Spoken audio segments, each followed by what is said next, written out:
السلام علیکم دوستوں، کل میں نے ایک فوٹو ڈالا تھا اور اس کے بارے میں بتایا تھا کہ یہ جو فوٹو میں جو خط دکھ رہا ہے یہ خط نبی صلی اللہ علیہ وسلم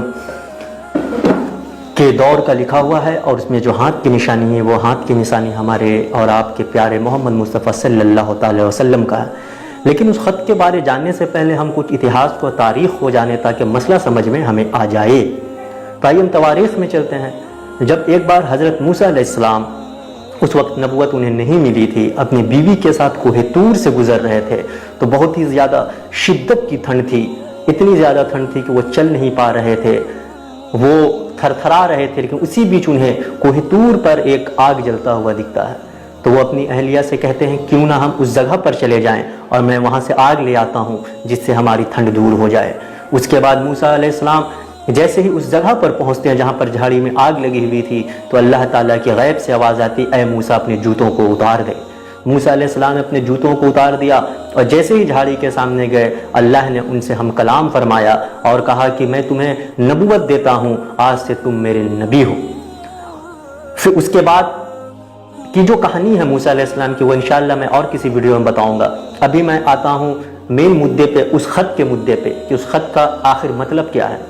جب موسیٰ علیہ السلام کو نبوت مل جاتی، پھر وقت بیتتے جاتا ہے، جب سینکڑوں سال بیت جاتی تو اس کے بعد یہودی وہاں پر ایک عبادت گاہ بنا دیتے ہیں جہاں پر یہودی جاتے تھے اور پوجا کرتے تھے۔ ایک بات اور دھیان دینے کی چیز ہے کہ وہ جھاڑی جس پر آگ لگی تھی وہ جھاڑی اب بھی موجود ہے وہاں پر، اور وہ جھاڑی اب بھی ویسی ہری بھری ہے۔ یہ اللہ کی شان ہے کہ 3300 سال گزر جانے کے بعد، 3300 سال گزر جانے کے بعد بھی وہ جھاڑی اسی طرح ہری بھری ہے۔ پھر جب 1000 سال گزر جاتا ہے تو کرسچنوں کا ایک بادشاہ تھا جس کا نام تھا قسطنطین، جس کے نام پر قسطنطنیہ شہر بھی بسایا گیا تھا، وہ بادشاہ وہاں پر ایک چرچ بنا دیتا ہے۔ پھر وقت بیتتے جاتا ہے، پھر ہمارے اور آپ کے آقا محمد مصطفیٰ صلی اللہ علیہ وسلم کا دور آ جاتا ہے، جب اللہ کے نبی صلی اللہ علیہ وسلم نے نبوت کا اعلان فرما دیا اور اللہ کی وحدانیت کا میسج دے دیا۔ اس کے بعد وہاں کے جو پادری تھے وہ اللہ کے نبی صلی اللہ علیہ وسلم کے پاس مدینہ پر جاتے ہیں، جہاں پر اللہ کے نبی صلی اللہ علیہ وسلم نے ان کی خود سے استقبال کیا، اور وہ پادری اللہ کے نبی سے کہتا ہے کہ کل چل کر جب اسلام طاقتور ہو جائے گا تو کیا آپ ہمارے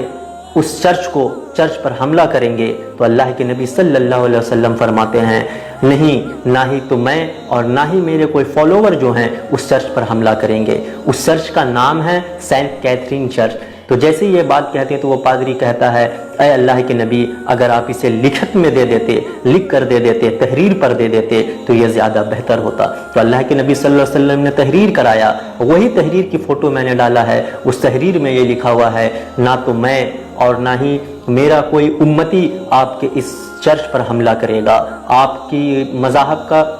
رکشا، اس کا سیفٹی کی ذمہ داری ہم مسلمانوں کو ہوگی۔ اور یہ اتہاس گواہ ہے کہ نبی صلی اللہ علیہ وسلم کا وقت ہو یا خلفائے راشدین کا وقت ہو، کبھی بھی اس چرچ پر حملہ نہیں کیا گیا۔ ہاں، جب جیسے جیسے بادشاہت بدلتی گئی، چاہے عباسی سلطنت آیا ہو یا عثمانی سلطنت آیا ہو، جب یہ لوگ وہاں پر حملہ کرنے جاتے تھے تو وہاں کے جو راہب ہوتے تھے، پادری ہوتے تھے، وہ لوگ اس خط کو دکھلایا کرتے تھے، اور جو بھی مجاہد ہوتے تھے وہ خط کو دیکھ کر اس خط کو بوسہ لیا کرتے تھے، نبی صلی اللہ علیہ وسلم کے ہاتھوں کے نشان کو